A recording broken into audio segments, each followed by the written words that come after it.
Here's everything that happened in Iran over the last 24 hours from an Iranian who was born and lived in Iran. Countries from all over the EU are now in support of the Iranian people, from the Finnish MPE to the Belgian MP, and to inviting the Iranian foreign minister to the World Economic Conference where he was set to actually be speaking this year. And it was announced on Monday that any diplomats from the regime have been banned from the European Parliament, which is a step in the right direction. Moving on, there was unfortunately more shootings today in Iran. Many people have been stating that they've been shot in the eye, and there's been a lot of eye injuries throughout this process. It's clear that they're shooting the eyes to make people go blind. It was also announced the IRGC opened fire on a child west of Tehran. Open fired on a child. To make it worse, two Iranian protesters who have been in jail have now reported that they were sexually assaulted while in jail. One of them is 16 years old. This is brutal. Don't come and tell me these guys are Muslim or Islamic or have any close basis to a religion.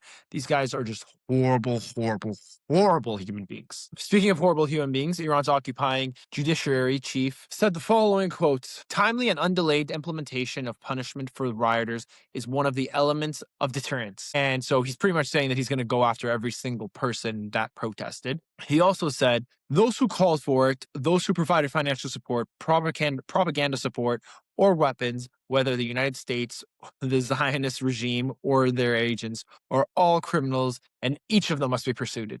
Like, shut up. Shut up. You don't even believe the words coming out of your mouth at this point. It's so obvious. Moving on. Now, shopkeepers in Isfahan are being pulled in for questioning for their involvement in the support. It looks like they're trying to crack down on anyone who was involved. And the national U23 football coach was also detained in for questioning today.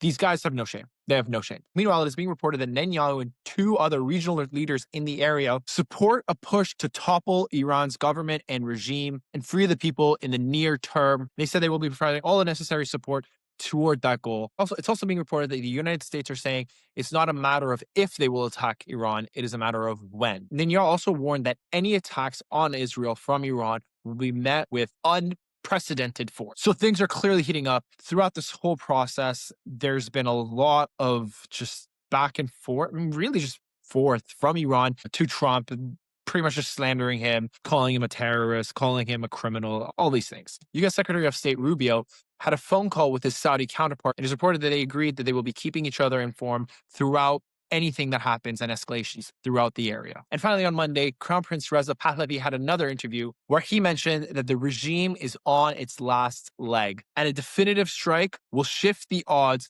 back in favor of the protesters and the people of Iran who just want to be free. But for now, that's all the news. Peace.